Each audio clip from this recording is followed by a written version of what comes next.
Hey guys, it's me again, and it's time for another book tag. I'm sorry the lighting is so crappy in here. It's a gross day outside, and someday I'm going to buy myself a nice light, but today is not that day. Today is the day we are doing the 7 Deadly Sins tag. Now, some of you, one of you, none of you, may have followed me over from when I was on Blip TV, which was a much friendlier place to put your videos than YouTube, but Blip has since gone out of business because of Disney, but that's a complicated story. Anyway, I had this tag up on Blip way back when, and in the move, it got lost somewhere. So I'm gonna have to do it all over again. And it just so happened, random happenstance, that Cherry Walker, another booktuber who I enjoy watching, did this tag. And she decided, why don't I just tag old Julian over there? And bam, here we are. 7 Deadly Sins tag. Take 2. Let's see if any of my answers change. Some of them might, many of them probably won't, let's be honest. Okay, the first one is Greed. What is your most expensive and inexpensive book? I got this one. I've had this for a really long time. It's called Silver Chief, Dog of the North. And it's really old too. But I liked it when I was younger. It's got, you know, dog sledding. I was really into dogs and dog sledding. And it clearly is from a library book sale, because it even still has like the library stickers. Remember when they used to have those instead of computers doing everything? So I imagine I got it for probably about 25 cents. I have a lot of books like this because I buy a lot of cheap books and I buy a lot of used books. Judge me all you want, I don't care. I buy books that are affordable for me, because I'm poor. Now what about expensive books, because occasionally I do buy them, and that would probably be, some of my more expensive books would probably be this. I actually have a couple of books in this. This is the Oxford English Dictionary. This is volume 1, A through M. This is the shortened Oxford English Dictionary. This is not the full proper one, but I like to have an Oxford English Dictionary because it's useful as a writer to have. But it was expensive, and its brothers were expensive and heavy. I know, why not just look everything up online? Well, I'm old school and I like to have real books to tell me things sometimes. The next sin is wrath. What author do you have a love-hate relationship with? Actually, my old answer used to be Libba Bray, which is still true, but actually these days I have a real love-hate relationship with J.K. Rowling. Yeah. I even did a whole rant video about it, which I have not had the guts to post because I think I would alienate a bunch of you. Don't get me wrong, I really enjoy Harry Potter and I don't think J.K. Rowling is the devil, but I have some issues with her, especially just in general. I also have issues with the fandom and how she is simply just glorified as everybody's like, she's the best writer ever.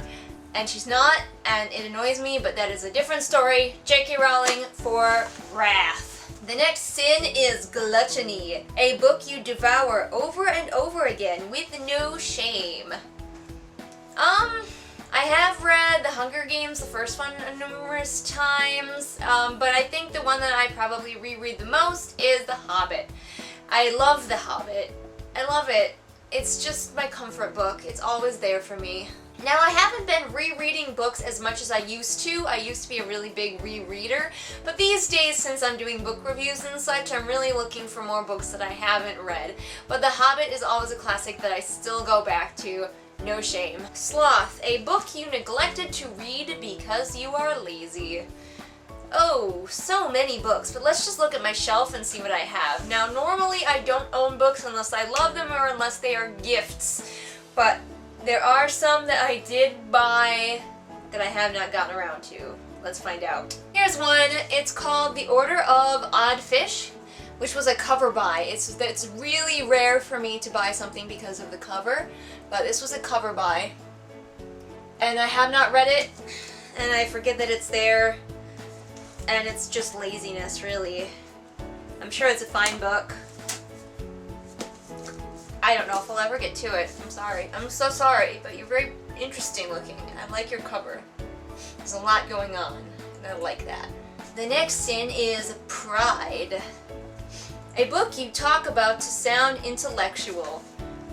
That one's pretty easy. If I want to sound like an intellectual, I talk about my vast Shakespeare collection. Okay, it's not that vast, but I have read a lot of Shakespeare. And because I've been in a lot of Shakespeare, I understand what is going on better than most people, and I understand the language. I don't have a hard time reading Shakespeare and understanding it at all, mostly because I was in a lot of Shakespeare plays. I get all of the bodies and all of his sexual innuendo, and Shakespeare is a dirty, dirty boy.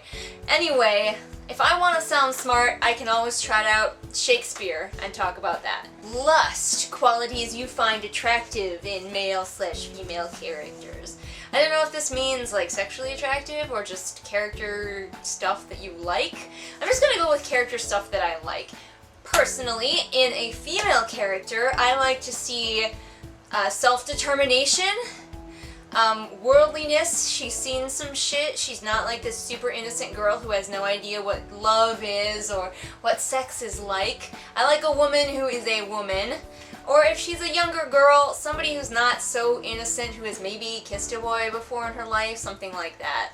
I like women who are in charge. I like to see women leading armies, which is why I love Tamara Pierce's book so much, because her women are in charge of people, and it is amazing. I love to write that kind of character too. But of course, they can't just be the badass trope. They have to have a fully developed and well-rounded character. That goes for anything. I am just attracted to characters that are well-rounded. Now for guys, I go for a lot more of sense of humor, gentleness, intelligence. I'm not at all into like the broody bad boy. Not my scene. Get out of here with your soul pain, dude. I like a guy to be like damaged, but not so damaged as that has run his life. You get awfully sick of it, seeing every single guy who's like, I have so much damage, I can't cope, get away from me.